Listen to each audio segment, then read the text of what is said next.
Dear friends, greetings to all. Today's topic is population and sample.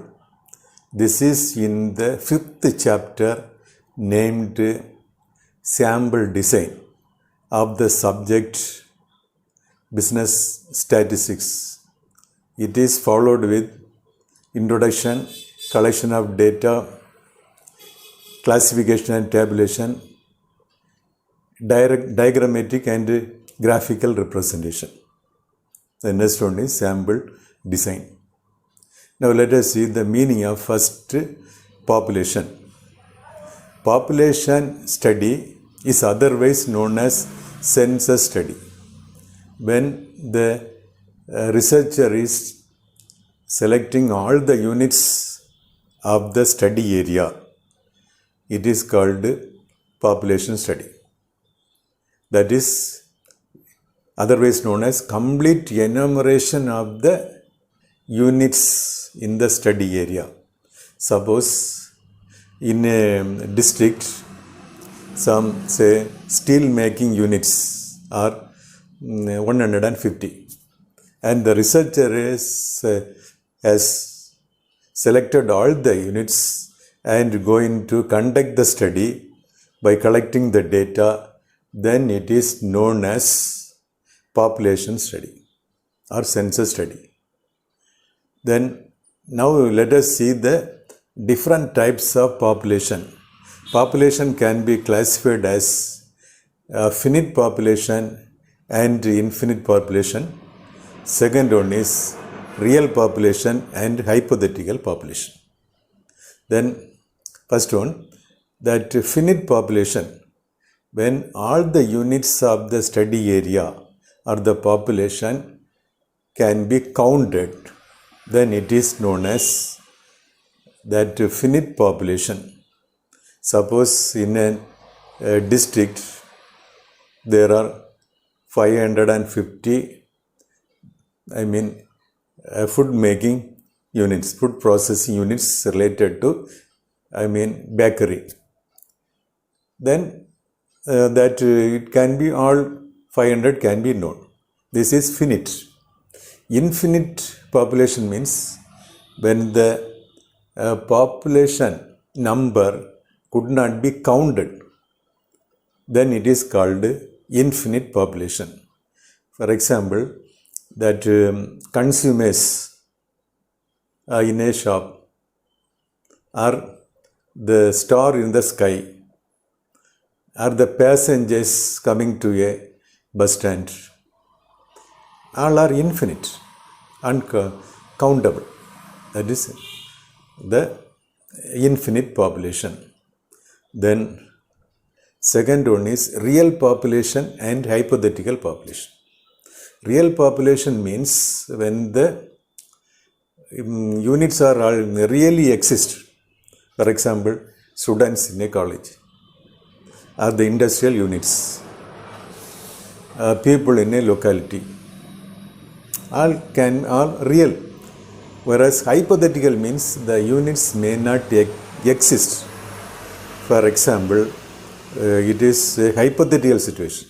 One that exists only, for example, for throwing a coin or 5 coin or 10 coin, then only population exists. And also throwing a die for many times. So this is called the hypothetical population. Then let us see the merits and demerits of the population study. Then merits, let us see.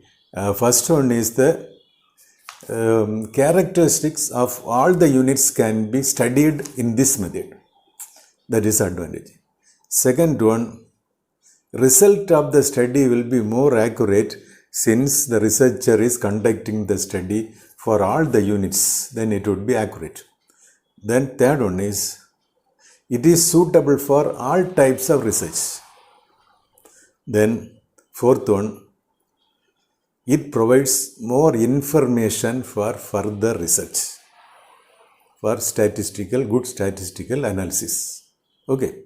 Then let us see the demerits. Demerits means it requires more money and more time. because all units to be studied. Second one, inexperienced researcher is employed means he will produce a wrong result and by wasting lot of money.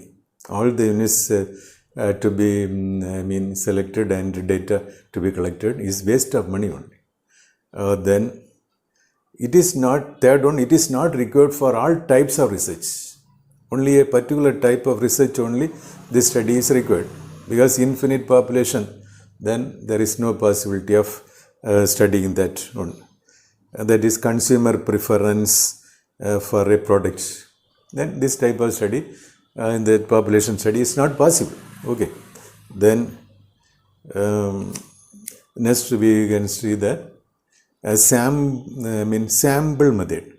Sample method is the study of a phenomenon by selecting the representative item of the population. It should be randomly selected, giving representation to all units. So then finally we can make an inference and generalization. This is just like when for knowing the boil stage of rice, one can take a few rice, 3 or 4 rices and taste it and finally conclude that rice is completely boiled or not completely boiled. Like that one can able to get an idea. This is sample method. And also for whole lot of fruits, it is not possible to examine all the fruits. Randomly few fruits can be selected and finally decided that all fruits are good or not. Okay. For example, students in a college say 2000, a study related to their intelligence by selecting at 300, 400 like that. Now let us study the merits and demerits of the sample method. First one is the merits. Then it reduces the cost quite naturally, it is possible. Because all units need not be studied. Units may be 500, we may be selecting 100 or 120. Then it saves time, because few units only to be studied. Then highly experienced and qualified person can be employed, since few units can be studied. Okay. Then it gives more accurate result when efficient enumerator is employed for collecting the data. Then it provides for detailed inquiry. When the researcher is going to meet few person, then it is possible to interview him and get more data, more information from the sample. Then it is easy to organize and administer of a sample survey. So, small number is easy to organize and administer. Then, next one is, it is the only method in certain situation, that is when the population is too large or infinite, only sample method can be resorted. Then let us see the demerits. First one is, the biased selection may give wrong result. So randomly unbiased selection should be done only, it would be possible. Unbiased selection will give wrong result. Result will be accurate only with the sample or representative one. It will represent all the category. So in a locality, the people are going to be interviewed with respect to income, means low income, high income, middle income should be selected according to the number of people in each section. 10% means then each high number means giving more representation. That's all. Otherwise it is impossible. Then it need special knowledge. Special knowledge. Inefficient person may spoil all the collection and wrong information might have been collected. It may not be possible for all types of research. All type of research, it is not possible. Then last one is, if the universe is too small, then it is difficult to adopt this sample method. The universe contains only 20 units only, says medium scale units in a district, 10 or 15. Then how you are collecting 1 or 2 units? Then you have to go for the census study or population, that is population study. Okay, thank you very much.